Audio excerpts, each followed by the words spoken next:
Assalamualaikum warahmatullahi wabarakatuh. Alhamdulillahi rabbil alamin. Wassalatu wassalamu ala asyrafil anbiya'i wal mursalin Muhammadin wa ala alihi wa ashabi ajma'in, amma ba'd. Para peserta kajian tadabbur kisah-kisah Al-Quran, Majelis Tadabburi yang dirahmati Allah Subhanahu wa taala.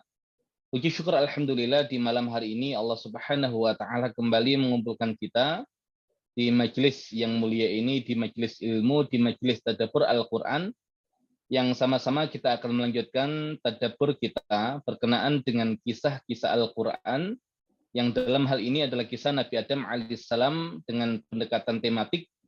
Dan insya Allah tema kita pada malam hari ini adalah panggilan-panggilan untuk manusia di dalam Al-Quran. Dan semoga Allah Subhanahu wa taala memberikan taufik dan bimbingannya kepada kita, sehingga kita bisa menggali lebih banyak pelajaran-pelajaran yang terkandung di dalam Al-Quran, sehingga apa yang kita pelajari menjadi ilmu yang bermanfaat, menjadi panduan bagi kita, sehingga kehidupan kita menjadi kehidupan yang baik tidak hanya di dunia, ya, tapi juga nanti di akhirat, yaitu di surganya Allah Subhanahu wa taala. Salawat serta salam semoga tetap limpah curahkan kepada junjungan kita Nabi besar Nabi Muhammad sallallahu alaihi wasallam, juga kepada keluarga beliau, para sahabat beliau, dan seluruh umat beliau. Baik para peserta yang dirahmati Allah Subhanahu wa taala, berbicara tentang panggilan-panggilan untuk manusia di dalam Al-Qur'an.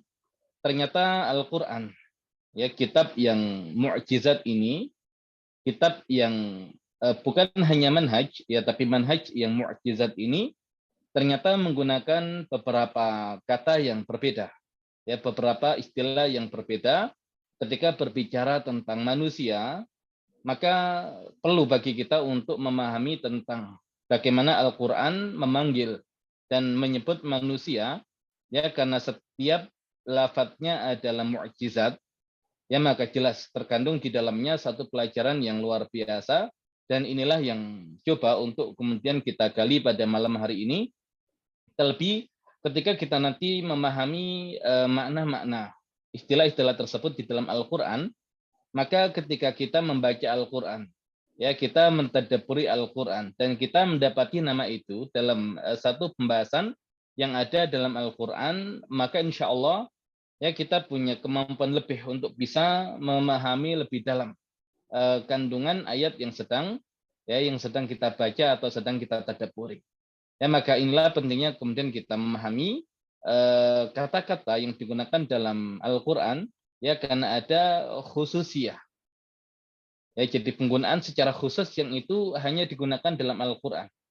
Dan itu yang kemudian menjadi kunci untuk membedah dan membuka pelajaran-pelajaran yang ada di dalam Al-Quran.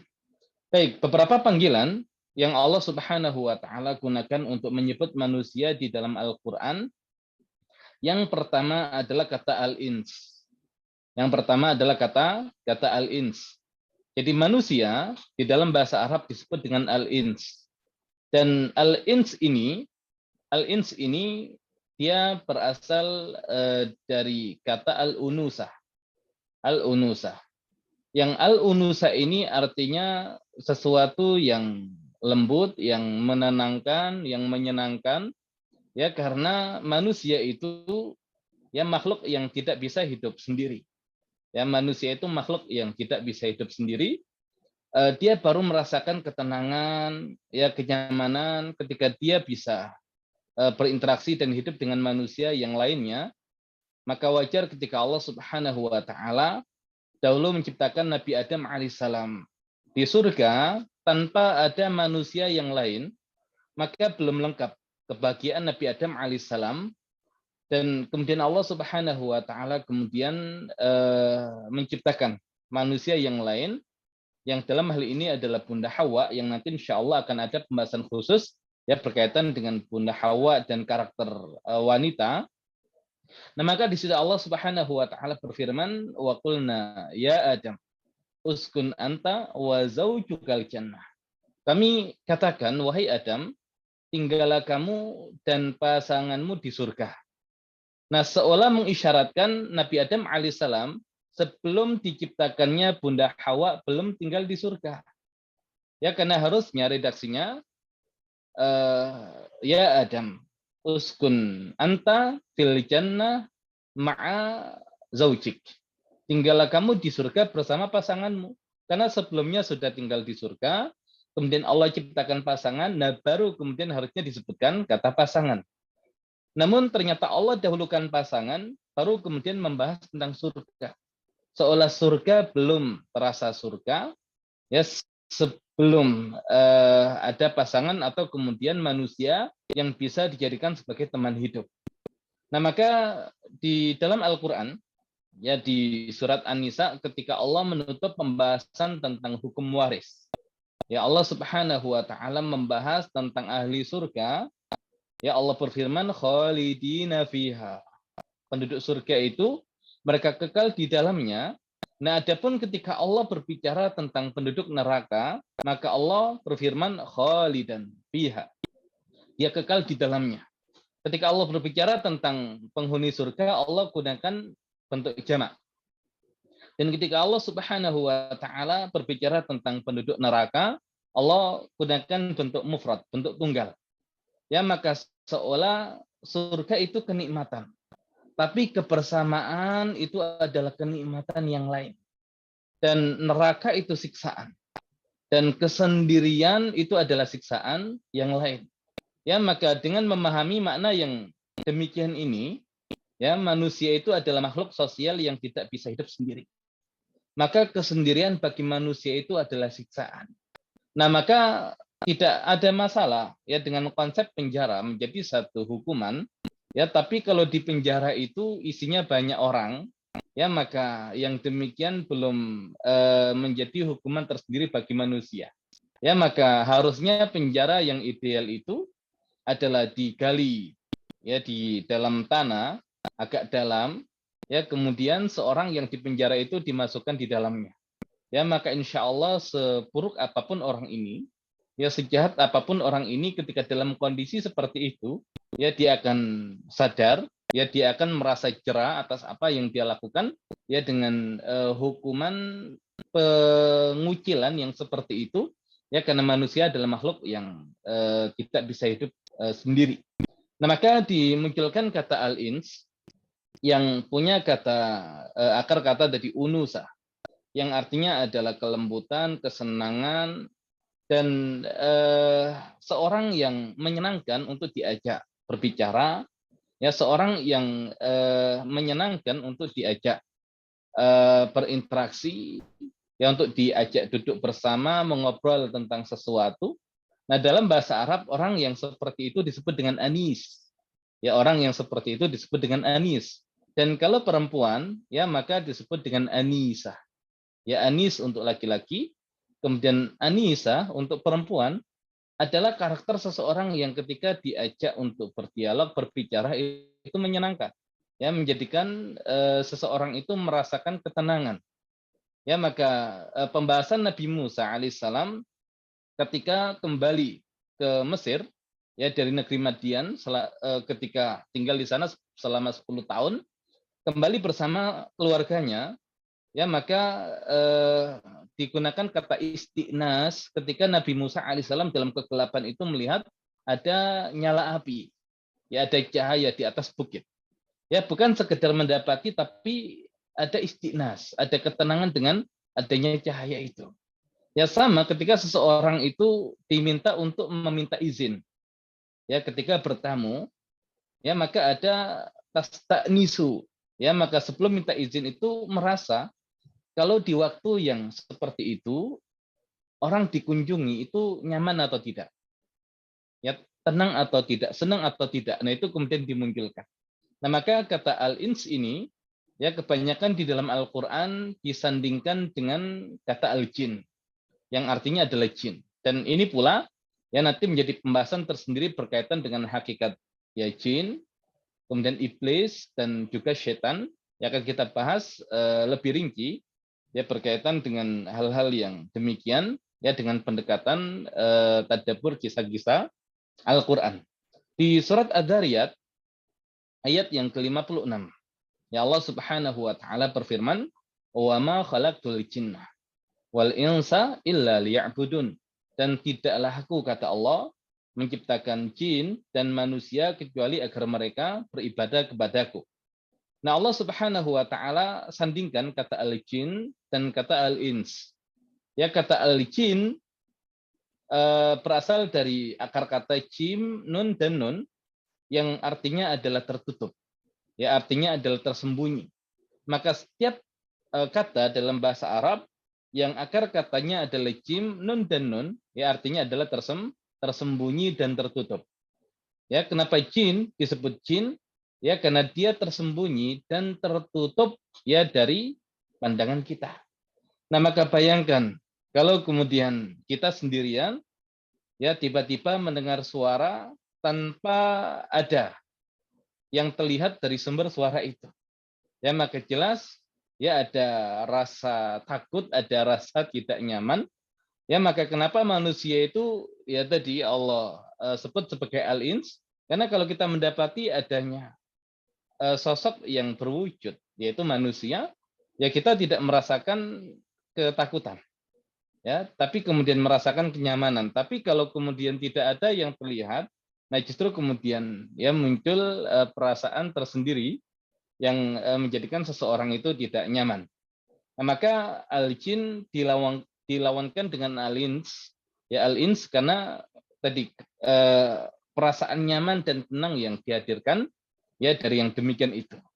Nah, namun ketika Allah Subhanahu wa taala gunakan kata al-ins yang biasanya disandingkan dengan al-jin, ya kadang dengan urutan yang berbeda. Ya, kadang dengan urutan yang berbeda. Kadang Allah dahulukan jin, kemudian baru Allah Subhanahu wa taala sebutkan al-ins. Ya, sebagaimana di surat Az-Zariyat ayat yang ke-56, "Wa ma khalaqtul jinna wal insa illa liya'budun." Ya, Allah dahulukan kata jin baru al-ins. Dan urutan dalam bahasa Arab itu ada dua. Ada tertib zamani, urutan berdasarkan waktu atau zaman. Ada tertib rutabi, urutan berdasarkan kedudukan. Nah, maka urutan di ayat ini adalah tertib zamani. Urutan berkaitan dengan zaman, ya berkaitan dengan waktu. Ya, kenapa? Karena berkaitan dengan tema penciptaan. Allah Subhanahu wa taala menciptakan jin ya terlebih dahulu, baru kemudian Allah Subhanahu wa taala nantinya menciptakan manusia. Maka kalau hal penciptaan, ya Allah Subhanahu wa taala dahulukan jin, baru kemudian Allah sebutkan manusia. Namun yang menarik ya masih disandingkan al-ins dengan al-jin itu di surat Al-Isra ayat yang ke-88. Allah Subhanahu wa taala berfirman, "Qul la in ijtama'atil ins wal jin ala ayyatu bimithli hadzal Qur'an la ya'tuna bimithlihi walau kana ba'dhum li ba'din dhahira."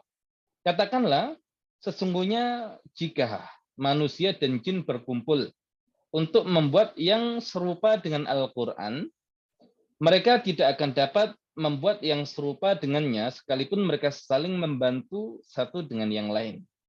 Nah, di sini adalah pengabaran dari Allah Subhanahu wa taala tentang kemukjizatan Al-Qur'an, sehingga ketika manusia dan jin bersatu berkumpul saling bahu membahu tolong menolong untuk mendatangkan yang semisal Al-Qur'an, kata Allah tidak akan sanggup. Nah, namun yang menarik kenapa Allah Subhanahu wa taala dahulukan kata al-ins baru kemudian ya kata al-jin. Al-ins baru kemudian kata al-jin.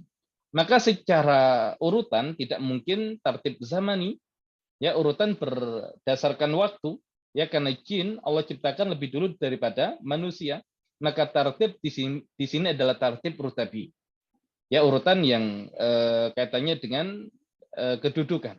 Ya seolah manusia secara kedudukan ya dia lebih tinggi, ya dia lebih tinggi dibandingkan dengan jin. Karena kalau secara kecerdasan, ya manusia adalah makhluk yang lebih cerdas.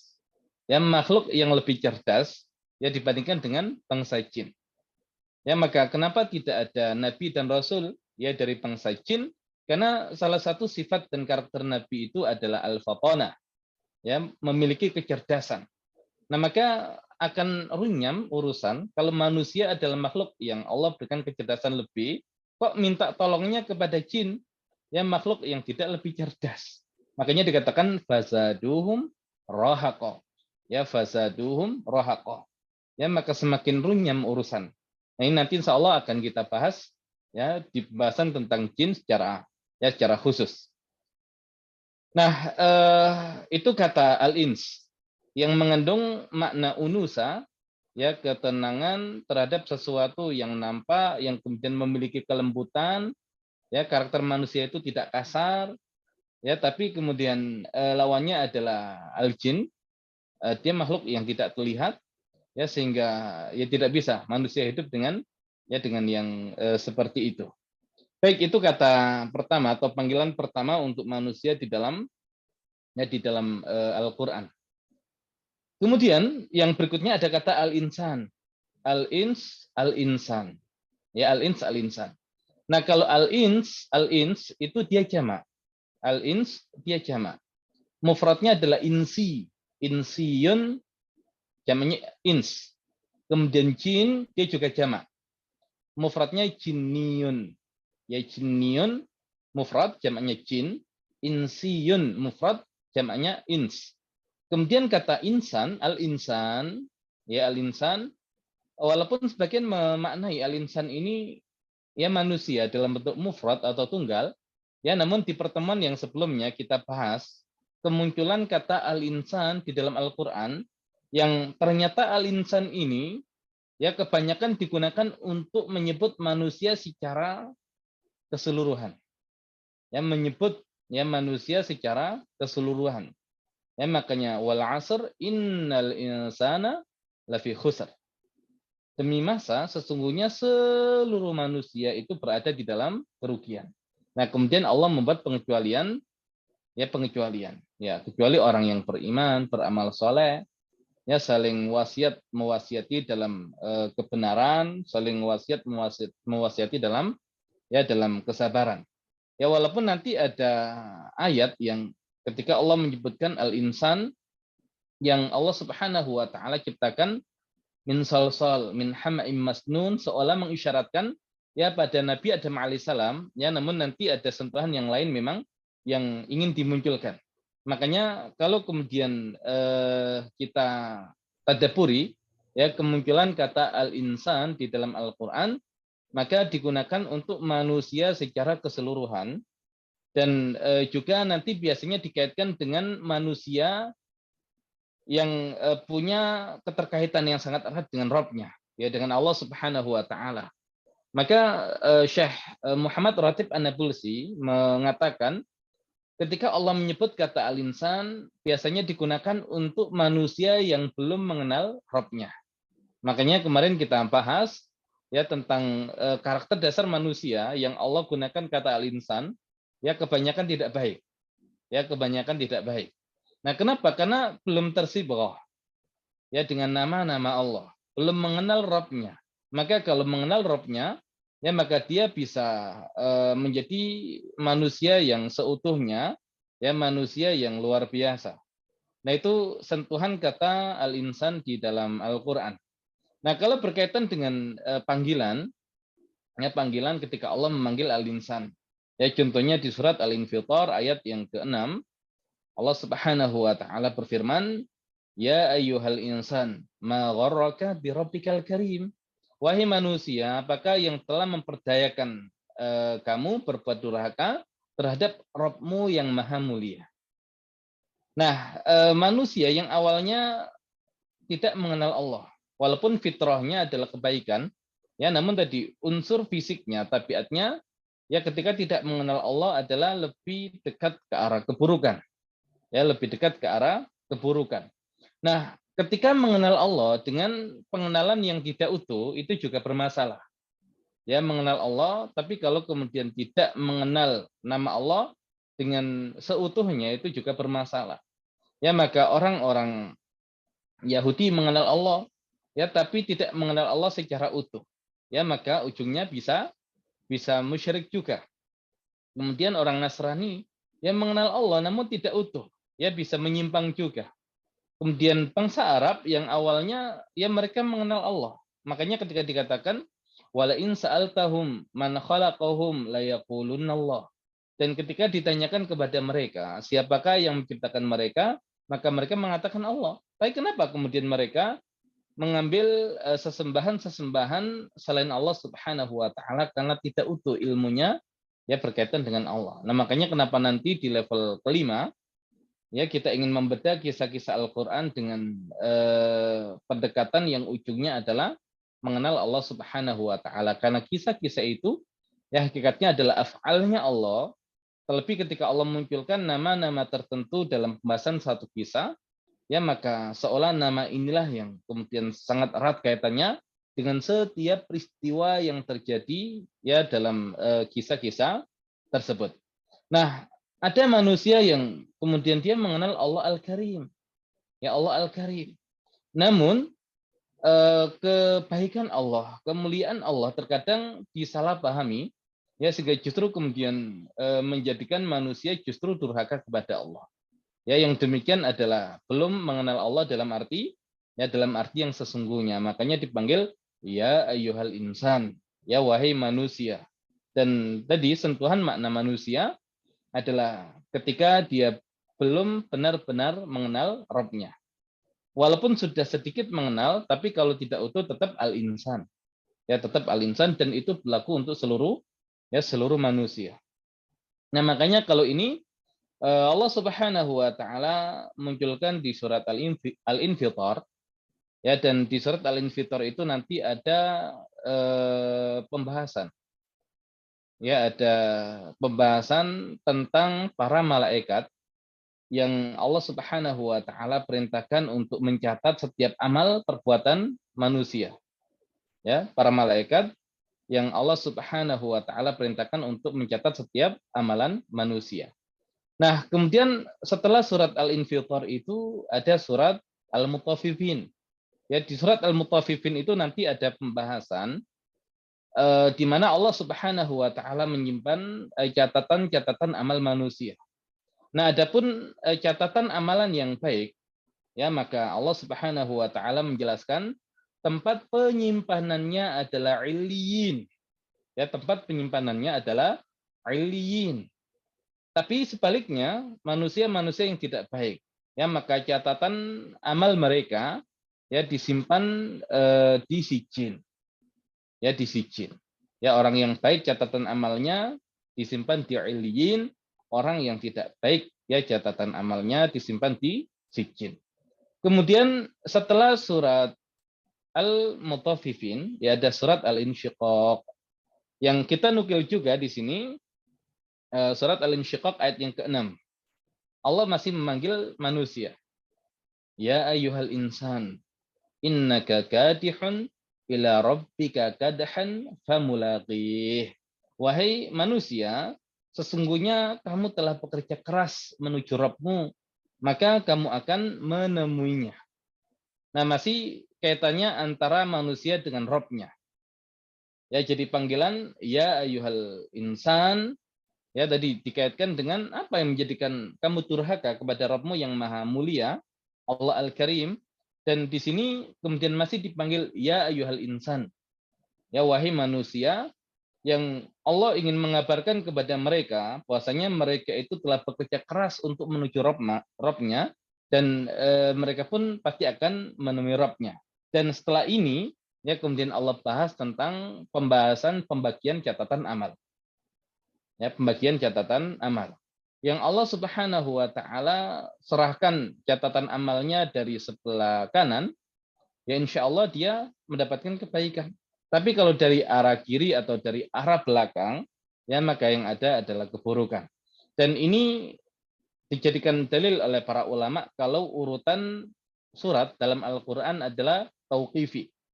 Ya langsung dari Rasul Shallallahu alaihi wasallam yang itu beliau dapatkan dari Allah Subhanahu wa taala.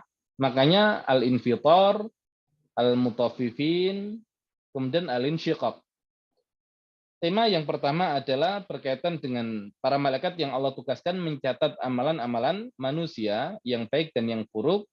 Kemudian surat selanjutnya berbicara tentang penyimpanan catatan amal manusia yang baik di illiyin, yang buruk di sijin. Di surat yang selanjutnya, ya di surat Al-Insyiqaq adalah pembagian catatan amal manusia. yang diberikan dari arah kanan, maka insya Allah hidupnya penuh dengan kebaikan. Tapi kalau kemudian diberikan dari arah belakang atau dari arah kiri, maka yang ada adalah keburukan.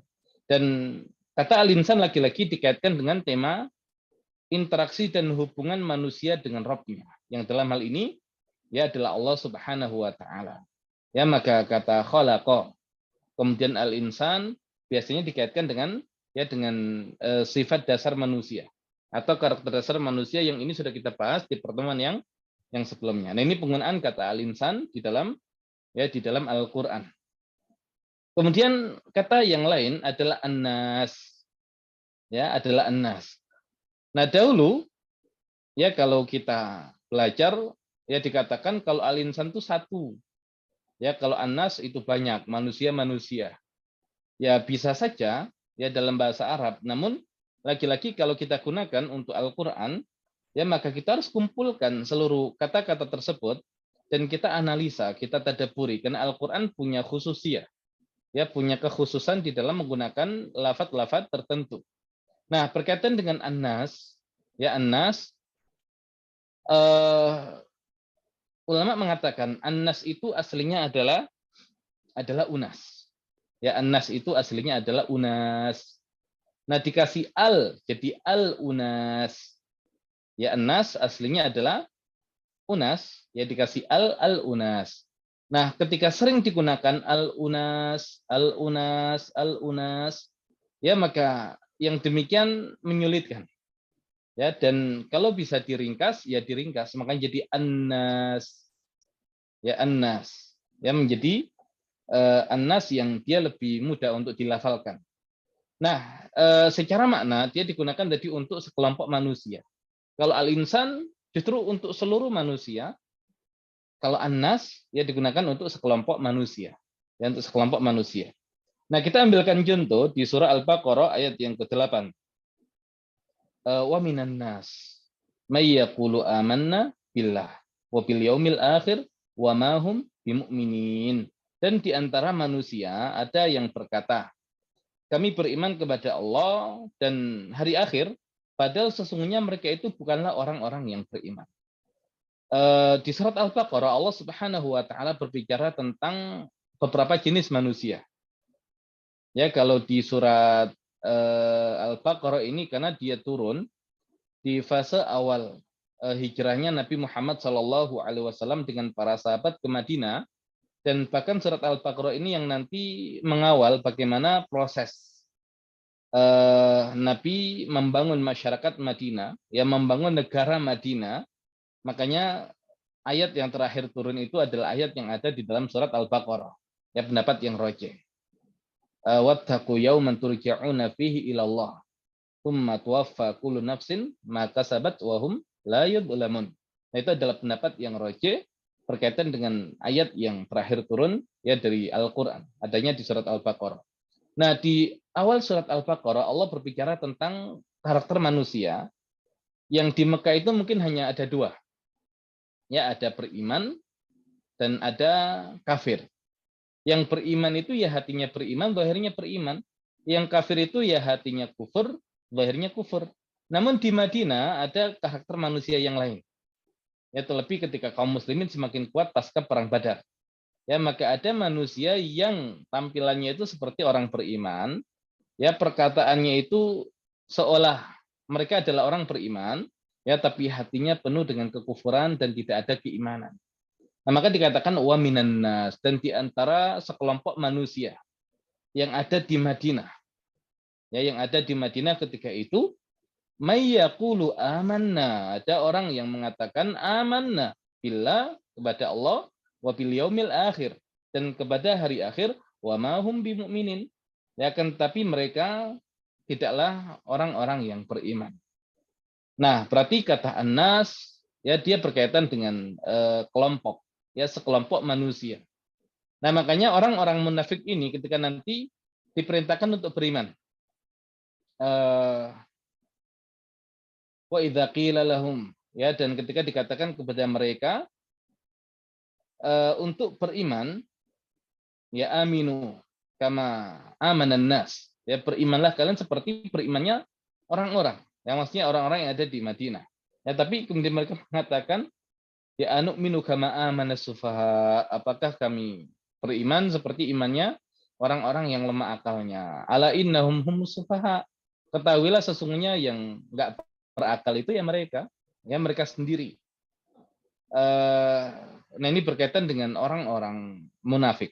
Jadi kata annas ya identik dengan kelompok manusia yang dalam hal ini ya lebih dekat maknanya berkaitan dengan kelompok manusia yang ada di Madinah yang ada di antara mereka zahirnya itu ngaku beriman tapi faktanya ya mereka tidak beriman. Hakikatnya mereka tidak beriman dan itu dibongkar oleh Allah Subhanahu wa taala. Nah, ya jadi kata Anas tadi sentuhannya adalah kelompok manusia. Ya, kelompok manusia. Contoh yang lain, surat Ali Imran ayat yang ke-173. Alladzina qala lahumun nas, yaitu orang-orang yang menaati Allah dan Rasul-Nya yang ketika ada orang-orang mengatakan kepada mereka, innan nasa qad jama'u lakum fakhshawhum.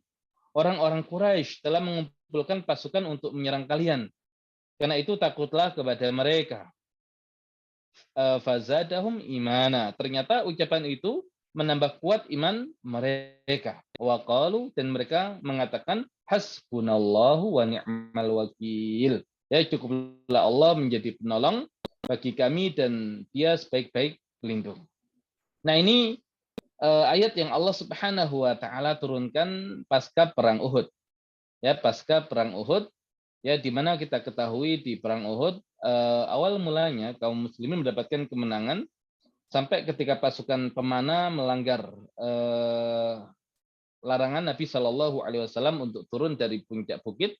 Ya, akhirnya mereka turun kemudian Khalid bin Walid ya dengan pasukan berkudanya menyerang dari arah belakang yang kemudian menjadikan musuh yang tadinya sudah kocar-kacir kembali bersatu dan menyerang kaum muslimin sehingga kaum muslimin dikepung dari dua arah, depan dan belakang sehingga banyak korban yang berjatuhan ya dari tubuh kaum muslimin dan perang tidak selesai ya ketika orang-orang Quraisy itu kembali ke Mekah ya maka Nabi meminta dan memerintahkan para sahabat yang ikut berperang untuk berkumpul kembali dan melakukan pengejaran kepada mereka. Dan ketika orang-orang Quraisy juga merasa kita belum maksimal ya karena masih bisa menghabisi kaum muslimin, ya kenapa harus pulang? Maka mereka kemudian berkumpul kembali, merencanakan untuk menyerang kaum muslimin, ya maka ada seseorang yang nanti diminta untuk mengabarkan ya kepada Nabi Muhammad tentang aktivitas pasukan kaum Quraisy. Nah, maka alladzina qala lahumun nas, yaitu orang-orang yang menaati Allah dan Rasulnya yang ketika ada orang-orang mengatakan kepada mereka, nah Anas di sini satu orang. Nah, makanya nanti pembahasan lebih dalam, ya ada lafaz yang dia jamak. Terkadang Allah gunakan untuk satu orang. Tapi secara makna asal, ya annas, yaitu untuk sekelompok manusia. Ya, karena lagi-lagi al-ibrah bi umumil lafaz la bi khusus as-sabab. Ya, ibrah atau pelajaran itu dengan keumuman lafaz, tidak dengan kekhususan sebab. Ya, karena selalu begitu, akan ada orang-orang yang menghembuskan ya isu-isu berita-berita yang menjadikan kaum muslimin itu takut ya tapi orang yang kuat imannya nggak mungkin takut ya makanya dikatakan inna sesungguhnya sekelompok manusia maksudnya adalah pasukan Quraisy ya telah berkumpul ya untuk menyerang kalian fakhshawhum maka takutlah kepada mereka tapi lihat ya reaksi orang-orang yang beriman ya dalam kondisi yang seperti itu justru fazadahum imana ya maka Allah Subhanahu wa taala jadikan iman mereka bertambah waqalu dan mereka mengatakan hasbunallahu wa ni'mal wakil. Ya cukuplah Allah sebagai penolong bagi kami dan Dia sebaik-baik pelindung. Dan ini pula yang dahulu dibaca oleh Nabi Ibrahim alaihissalam ya ketika dibakar hidup-hidup oleh kaumnya maka Allah jadikan api itu dingin dan keselamatan bagi Nabi Ibrahim. Qul ya narukuni ya narukuni bardan wa salaman ala Ibrahim. Wahai api jadilah kamu dingin dan keselamatan bagi Ibrahim. Dan sebelum itu Nabi Ibrahim juga berdoa hasbunallahu wa ni'mal wakil. sebagaimana yang disampaikan oleh sahabat mulia Abdullah bin Abbas. Baik. Jadi sentuhan kata Anas adalah digunakan untuk menunjukkan sekelompok manusia. Ya, untuk menunjukkan sekelompok manusia. Nah, yang aslinya adalah unas, kemudian dikasih al jadi al unas. Nah, maka ada alnya berarti ma'rifah. Ya, kalau ma'rifah itu berarti dia khusus atau definitif ya, bisa dipahami maksudnya. Nah, kemudian kalau nggak ada al, ya berarti unas itu sendiri, ya beberapa kali Allah Subhanahu wa taala gunakan di dalam Al-Qur'an. Contohnya di surat Al-Baqarah ayat yang ke-60. Wa idhistasqa Musa liqaumihi faqul nadrib bi'asakal hajar. Dan ingatlah ketika Musa memohon air untuk kaumnya, lalu kami berfirman, pukullah batu itu dengan tongkatmu, fanfajarat min hutnata asyrata aina. Maka memancarlah daripadanya 12 mata air. Qad alima kullu unasin masyrabahum. Ya, maka setiap suku telah mengetahui tempat minumnya, ya karena Bani Israel terbagi menjadi ya 12 suku, ya karena anak Nabi Yakub alaihissalam ada 12 dan masing-masing ya menurunkan keturunan. Dan batu yang dipukul oleh Nabi Musa yang memancarkan air yang itu masing-masing tempat minum bagi suku dan kabilahnya yang mereka sudah mengetahuinya. Nah, kemudian Allah berfirman, kulu washrabu min rizqillah. Makan dan minumlah dari rezeki Allah. Wala ta'tsaw fil ardi mufsidin, dan janganlah kalian melakukan kejahatan di bumi ya dengan berbuat kerusakan. Ya dengan berbuat kerusakan. Nah, ada pembahasan yang ini ya menjadi isu yang juga dibahas oleh para ulama terkait jumlah Bani Israel yang membersamai Nabi Musa keluar dari Mesir ya untuk menuju negeri yang dijanjikan. Ya, mereka mengklaim, ya orang Yahudi ini mengklaim ya jumlah mereka sangat banyak. Ya, jumlah mereka sangat banyak. Tapi ulama menyaksikan ya karena memang mereka masuk di Mesir ya zaman Nabi Yusuf alaihissalam yang meminta agar ayah dan seluruh saudaranya pindah ke Mesir. Nah, kemudian nanti ketika kekuasaan beralih ya kepada Firaun, ya kepada penguasa Mesir, maka bangsa Arab ya terusir dan Bani Israel dijadikan sebagai budak mereka karena Bani Israel adalah sekutunya bangsa Arab. Nah, sehingga kalau kemudian jeda antara Nabi Yusuf dan Nabi Musa tidak lama, ya maka harusnya jumlah Bani Israel nggak banyak. Tapi karena mereka ingin merasa jumlah kami itu banyak, ya dikesankan jumlahnya banyak. Wallahu a'lam. Ya, tapi ulama tadi menyaksikan yang demikian bisa jadi jumlahnya hanya sekian orang, ya tidak banyak, ya tidak sampai puluhan ribu atau ratusan ribu. Nah, sehingga kata Unas, wallahu a'lam apakah kemudian sentuhannya adalah sekelompok manusia, tapi jumlahnya nggak banyak. Ya, makanya tidak ada alnya, ya menggunakan lafaz nakiro yang terkadang sentuhan makna nakiro itu adalah litaklil, ya untuk menunjukkan jumlah yang sedikit. Ya terkadang juga digunakan untuk menunjukkan kehinaan, ya menunjukkan kehinaan, lil ihana, ya untuk menunjukkan kehinaan. Nah, ala kulihal, ya di sini digunakan kata unas, kullu unas. Ya di mana unas, ya dia sekelompok manusia. Tidak menggunakan al, ya makanya hamzanya masih dibaca unas. Tapi kalau dimasuki al, jadi anas. Nah, kemudian yang berikutnya, ya surah Al-A'raf ayat yang ke-82. Ini kisah Nabi Lut alaihissalam. Ya, dan ini nanti secara khusus ya akan kita bahas. Ya pola-pola kaum LGBT ini ya dalam menyebarkan pemikiran mereka. Nah, sehingga mereka ketika mendapati Nabi Lut alaihissalam, ya Nabi Lut alaihissalam dan juga yang beriman kepada beliau, ya tidak mau mengikuti cara hidup mereka dan akhirnya ya mereka pernah berusaha untuk mengusir Nabi Lut alaihissalam dan pengikutnya. Nah, Allah berfirman di surat Al-A'raf ayat yang ke-82, "Wa ma kana jawaba qaumihi illa an qalu akhrijuhum min qaryatikum." Dan jawaban kaumnya tidak lain hanya berkata, "Usirlah mereka Lut dan pengikutnya dari negeri kalian, innahum unasu yatatahharun." Ya, kata mereka, mereka adalah orang-orang yang menganggap dirinya suci. Mereka adalah orang-orang yang sok suci. Ya, jadi sudah menjadi sunatullah. Ya, para pelaku kemaksiatan. Ya, para pelaku perbuatan yang mungkar. Menuduh orang-orang yang baik, ya, menuduh orang-orang yang baik, ya, dengan orang-orang yang sok suci. Jadi nggak ada masalah. Ya, ketika dituduh oleh orang-orang yang tidak baik dengan orang-orang yang sok suci, ya berarti insya Allah itu tanda kebaikan. Karena Nabi Lut alaihissalam dan kaumnya juga pernah dituduh menjadi orang yang sok suci. Nah, namun kalau kita lihat ya betapa dahsyatnya pengaruh ya LGBT ini, ya pikiran yang menyimpang, laki-laki suka laki-laki, ya perempuan suka perempuan.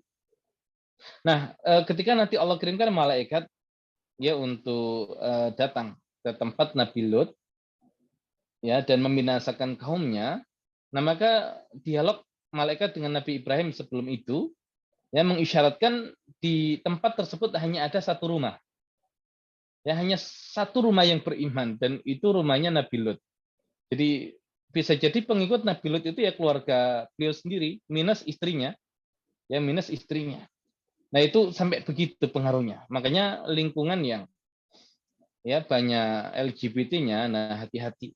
Ya karena pengaruhnya sampai seperti itu. Ya namun detailnya nanti insya Allah ya kita bahas secara khusus di tadabbur kisah Nabi Lut alaihissalam.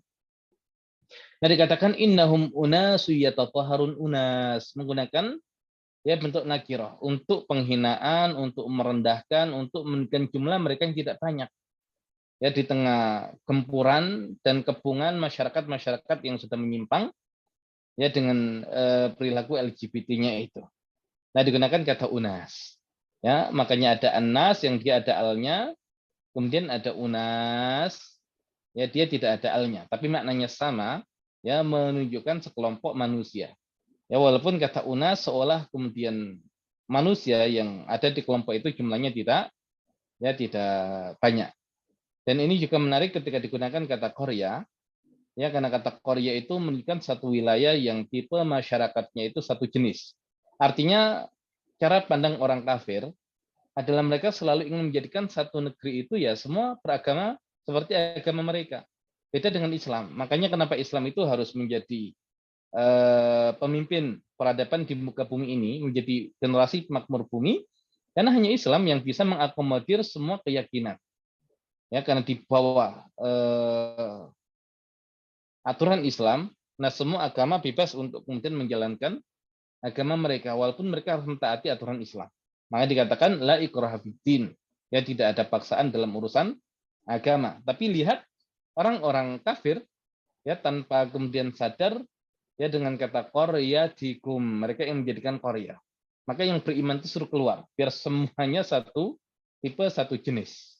Nah, ala kulli hal itu sentuhan kata unas ya yang menunjukkan pada kelompok manusia. Kemudian berikutnya kata bashar. Ya, berikutnya kata bashar. Dan kata bashar itu satu akar kata dengan basyarah. Ya, basyarah itu artinya kulit. Ya, karena manusia itu tadi makhluk yang punya kulit, yang kulitnya terlihat. Ya, beda dengan jin yang dia tidak terlihat. Kalau bashar itu tampilan fisik, yang fisiknya itu ya tadi terlihat. Nah, di surat Al-Hijr ayat yang ke-28, nah Allah Subhanahu wa taala berfirman, "Wa idz qala rabbuka lil malaikati inni khaliqun basyaran min salsalin min hama'im masnun." Dan ingatlah ketika Rabbmu berfirman kepada para malaikat, sungguh aku akan menciptakan seorang manusia dari tanah liat kering, dari lumpur hitam yang diberi bentuk. Allah gunakan kata basyar. Ya Allah gunakan kata basyar. Ya, dan basyar itu lebih kepada tampilan fisik manusia. Ya, tampilan fisik manusia.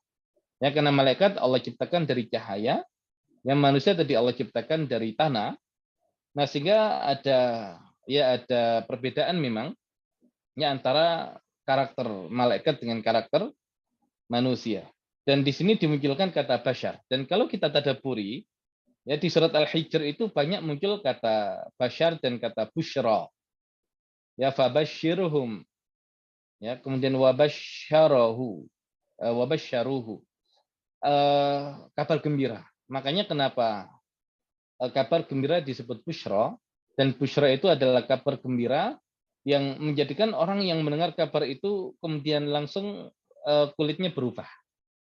Ya, mimik wajahnya berubah saking bahagianya. Ya, maka berita bahagia yang belum bisa mengubah tampilan tampilan kulit manusia itu belum jadi busyra. Ya, makanya busyra itu adalah kabar gembira yang setelahnya tidak ada sesuatu yang tidak mengenakan. Nah, makanya nanti akan kita bahas khusus juga di kisah Nabi Ibrahim alaihissalam ya ketika dimunculkan dia kata busyra ya untuk beliau dan untuk Sarah berkaitan dengan kelahiran Ishak. Nah, karena di surat Al-Hijr ya Hijr tempat kaum Samud yang mereka itu punya keahlian dalam hal batu, ya nanti banyak dimunculkan yang demikian itu. Termasuk Nabi Lut nanti dikisahkan kisahnya di surat Al-Hijr karena mereka adalah kaum yang dibinasakan dengan cara dilempari batu. Nah, maka tadi manusia pun disebutkan fase penciptaannya adalah sol-sol min hama'im masnun. Ya, ketika sudah menjadi sol-sol. Ya, keras diketuk bisa mengeluarkan bunyi. Nah, dimunculkan kata basyar. Ya, dimunculkan kata basyar. Ya, karena berkaitan dengan tampilan fisik manusia itu sendiri. Ya, dan ini yang menjadikan perbedaan itu dengan malaikat. Nah, itu kata basyar ya lebih kepada fisik manusia. Ya, fisik manusia, tampilan luar manusia. Kemudian di surat Al-Kahfi ayat yang ke-110 ketika Nabi Shallallahu alaihi wasallam ingin menjelaskan ya kepada orang-orang perbedaan beliau dengan mereka. Surat Al-Kahfi ayat yang ke-110 Allah Subhanahu wa taala berfirman, "Qul innama ana basyarun mithlukum yuha ilai annama ilahukum ilahu wahid faman kana yarju liqa'a rabbih falyamal 'amalan shalihan wala yusyrik bi'ibadati rabbih ahada." Katakanlah Muhammad, sesungguhnya aku ini hanya seorang manusia seperti kalian. Basyarun mithlukum. Ya, karena tampilan fisik Nabi Muhammad, ya tampilan fisik manusia, ya tampilan fisik manusia. Ya, Nabi makan, Nabi pergi ke pasar, ya dan ya memang seperti itulah. Ya, jadi Nabi sama seperti manusia pada umumnya. Makanya ketika mereka meminta, kenapa kok tidak malaikat saja? Itu permintaan yang mengada-ngada. Masa malaikat jadi Nabi? Ya mereka nanti punya alasan lah, wajar. Nabinya malaikat yang nggak bisa ditiru. Ya, tapi kalau akhirnya Allah jadikan Nabi Shallallahu Alaihi Wasallam yang juga sama manusia, bisa seperti itu ya. Makanya beliau adalah uswah. Ya, beliau adalah suri tauladan. Ya, makanya suri tauladan kata uswah di Al-Quran terulang 3 kali. Ya, 1 untuk Nabi kita Nabi Muhammad Shallallahu Alaihi Wasallam dan 2 untuk Nabi Ibrahim alaihissalam. Nah, itu sentuhan kata basyar. Namun yang bedakan Nabi Shallallahu Alaihi Wasallam dengan manusia yang lain apa? Innam yuha ilai, diwahyukan kepadaku. Jadi wahyu inilah yang bedakan ya Nabi Shallallahu Alaihi Wasallam dengan manusia yang lain. Adapun tampilan fisiknya ya sama. Nah, kemudian apa yang diwahyukan kepada beliau? Innama ilahukum ilahu wahid. Sesungguhnya ilah kalian adalah ilah yang satu. Faman kana yarju liqa'a rabbih falyamal 'amalan shalihan.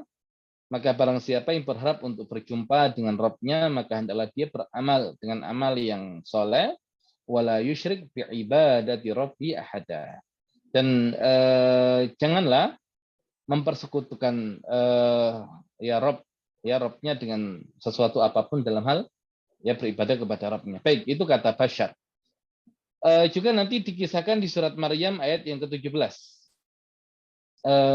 Bagaimana Allah mendatangkan malaikat kepada Maryam. Fattakhadat min dunim hijaba. Lalu dia Maryam memasang tabir yang melindunginya dari mereka, ya artinya agar tidak terlihat oleh manusia. Ya khususnya para laki-laki ketika beliau tinggal di Masjidil Aqsa. Eh, Kemudian dikatakan fa arsalna ilaiha ruhana. Maka kami utus kepadanya ruhana, roh kami, yaitu Jibril, fatamatsala laha basyaran sawiyah.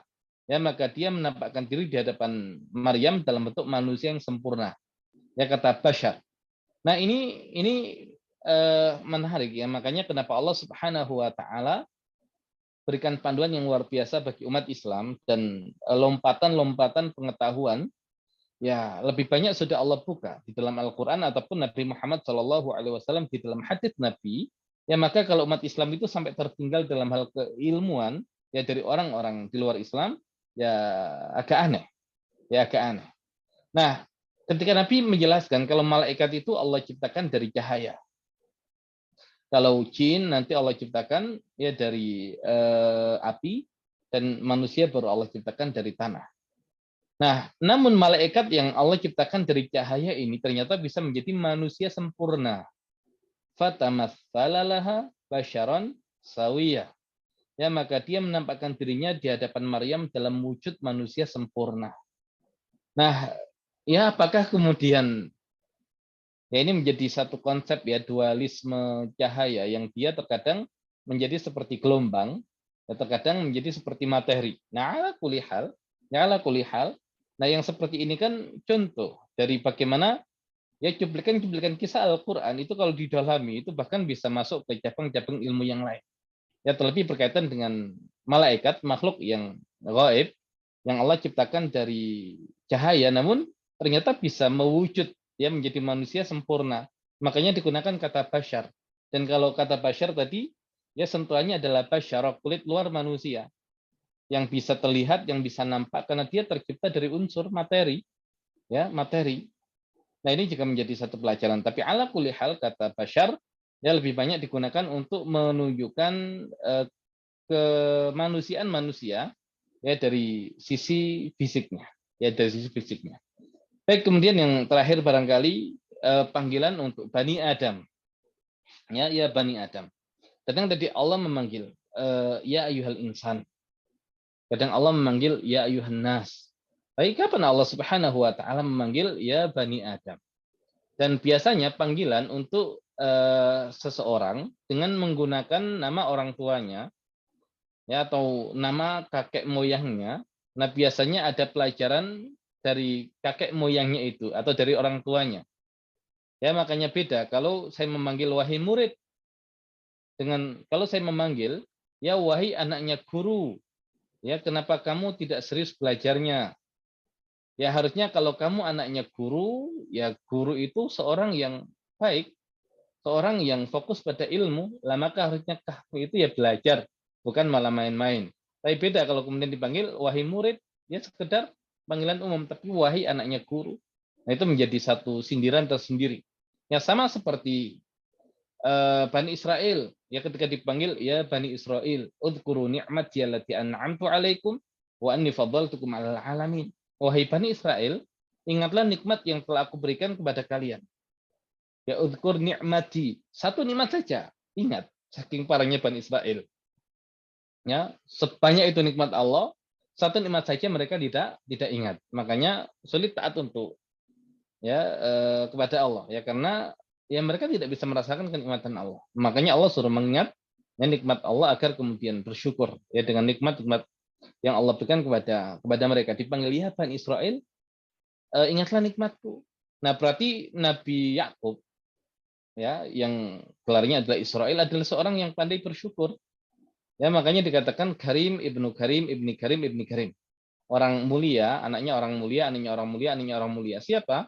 Yusuf bin Yakub bin Ishak bin Ibrahim. Cukup Allah sebutkan satu saja itu menjadi penjelasan terhadap yang lain. Nah, Nabi Ibrahim Allah gambarkan sebagai sosok yang bersyukur. Ya inna Ibrahim kana ummatan qanitan lillah hanifan wa lam yakun minal musyrikin syakiran li an'amih ijtabahu wa hadahu ila siratal mustaqim. Nah, digunakan kata syakiran li an'ami, seorang yang bersyukur kepada Rabb-nya.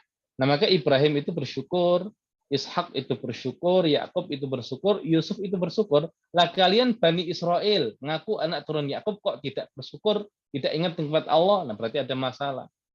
Ya kalau kalian memang anak turun Israel, harusnya kalian menjadi orang yang pandai bersyukur. Nah, contohnya begitu. Nah, ketika dipanggil ya Bani Adam, wahai anak turun Adam, seolah Allah menginginkan agar kita manusia ini ya memikirkan, ya ada apa? Kok kita ini disangkutkan dengan dengan kakek moyang kita, Nabi Adam alaihissalam. Nah, dimunculkan pembahasan khudzu zinatakum inda kulli masjid. Pakailah pakaian kalian yang bagus pada setiap memasuki masjid. Nah, kalau kita cari kata Bani Adam di Al-Qur'an, biasanya sering dimunculkan identik dengan tema pakaian. Ya kenapa? Karena Nabi Adam alaihissalam itu pernah ya pakaiannya tersingkap, auratnya terbuka. Ya pun demikian dengan Bunda Hawa, itu ketika mereka berhasil digelincirkan oleh iblis. Ya dan tujuan iblis atau syaitan itu memang membuka aurat mereka. Nah, maka seolah dipanggil wahai anak turun Adam. Ya kalau dulu kakek moyang kalian itu sempat ya bermasalah dengan pakaiannya, maka jangan sampai pakaian itu menjadi masalah bagi kalian. Nah, sehingga kalian bukan sekedar menutup aurat, tapi pakai pakaian terbaik yang manakala pergi ke masjidnya Allah Subhanahu wa taala.